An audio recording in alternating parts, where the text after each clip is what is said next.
stars then. Yeah. Reece is a West Ham fan. What do you want to say, Reece? You're on talkSPORT. Yeah, mate, I was enjoying the chat until you mentioned Phillips was better than Rice last night. I know he crashed my car. Well, don't do that, mate. There wasn't a lot in it. Road safety is important. Come on. I'm not having this Phillips-Rice comparison. You know, Rice played over 100 games in the Premier League. He's 22. We're fifth in the league and our best player every week. We're at Leeds, 11th. What is it with Leeds? They can lose 11-0 and people say, I played nice football and everybody else is a genius. The commentators last night were going, Leeds, unlucky. Leeds. Were they? I was sitting comfortably, 2-0 up, I don't get the fascination with Leeds, to be honest. Well, they did score the first goal and it should have stood. But listen, West Ham were the better team. I don't think anybody's arguing that. But when I'm looking at the individual performances in the positions that they played in, I don't think there was a lot in it. I thought Phillips was maybe marginally better, but not a lot in it at all. But you got to remember, Reece, that Rice is playing alongside Souček. So does that make him look even better? And he ain't going to play with Souček for England.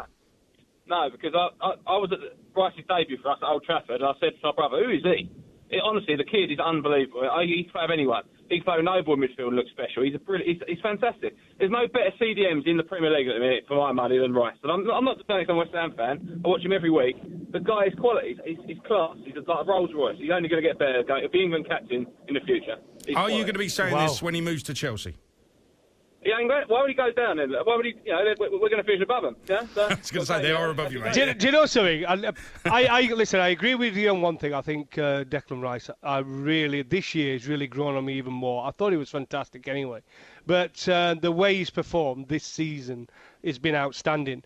But what I don't agree with him, Aid, is top 4 West Ham. I think it'd be absolutely superb, by the way, if they did. But they've got some massive fixtures to come through. Just looking at some of their fixtures coming up, Aid. They've got United, then Arsenal, then Wolves, then Leicester. That's the next 4. That's a hard... If they get through that, Aid, listen. Absolutely, yeah. No, listen to me. We might be having a different conversation. They get through that, absolutely outstanding. They don't get through that, we might be looking at 8th. So that's the difference. Yeah, and I think they've shown so far that they have the capability to get through it. Sometimes in the bigger games, they haven't turned up. They lost at home to Liverpool and were really poor. And they are capable of throwing in a bad performance, as we've seen. But what a great season it's been for West Ham. And listen, don't get me wrong about Declan Rice. I have always talked him up. There's some myths that are floating about football, though. That West Ham caller, Reece, has just thrown one in. What's the big fuss about Leeds? Well, they're actually really good. They are, for a newly promoted side, and they've got some good players. Defensively, Bielsa talked about it last night. They need to work on a lot of things, especially from set pieces. So that should improve if they work on it properly. But make no mistake, they've got some good players, and Calvin Phillips is one of them. Another myth is that Declan Rice isn't very good. He's brilliant. Is there a better reader of the game in the Premier League than Declan Rice right now? And by the way, off the pitch as well. In his interviews, Goffey. I mean, if this is a guy with a wise old head on young shoulders, isn't it, Declan Rice? Well, it's not just for that. It's the whole personality around him. He don't mind taking a mickey out of himself or people taking a mickey out of him. You only have to look at that video when him and Mason Mount were away and he scared him, didn't he? So the whole thing, the whole package with Declan, for someone so young, is shown leadership skills. But I think as well, a big part of being a personality and a sportsman is knowing when to be serious and knowing when to lift the mood. And I think he gets it just right at the moment. Now, you don't want him to just, every interview he does, just become into a comedian. You know what I mean, Aid? But when it's right and the timing is right, it's great to see his natural personality coming through. And when you get a win, there you go, it's all there. Even better. Richard's a Chelsea fan. How you doing, Rich? Evening, afternoon, boys. Great show. Mason Mount is absolute quality. That boy didn't play last night, and look at our midfield. Sideways passes, Jorginho and Kovacic, awful. Mount don't play, and I understand why he didn't play, needed a rest, but he's always trying to look for a pass. He deserves an England place. If everyone had the spirit he had at that club, Frank Lampard would still be in the job. That boy deserves to be captain now for Chelsea, not in the future. He's quality. Without him, our midfield looks just basic. He looks for a pass. He can play a pass. He loses a ball. He fights back for it. The boy is superb. And I don't care what people say if he's a yes man. If we had 11 yes men, Frank would have lost his job. Do you know what? It's a great point, Richard. It's another myth floating about in football that Mason Mount is only in the team because he's teacher's pet and all that. It's nonsense. He's a really good footballer, and we should appreciate that. There's a Chelsea fan who watches him every week, says the same. Bill's a Wolves fan. What do you want to say, Bill? Oh, yeah.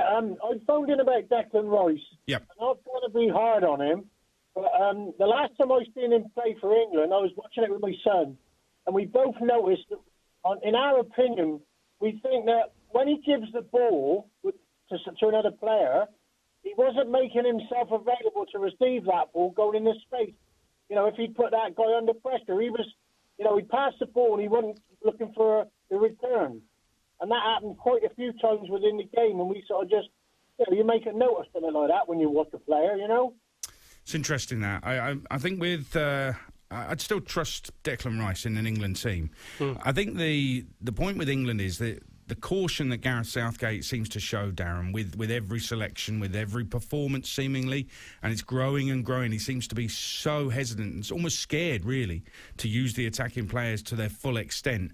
That will put more pressure on any defensive player, including Declan Rice. So I think that's a little bit of a conundrum, and Southgate's got to get out of that mode of thinking. Maybe I'm being unfair to him, and maybe he's building up to the Euros, and he is going to use these attacking players to the best of their ability. But I don't think many people believe that, do they? Well, I think he had his free pass, and with all the young talent we had and some of the football we played, it was all there.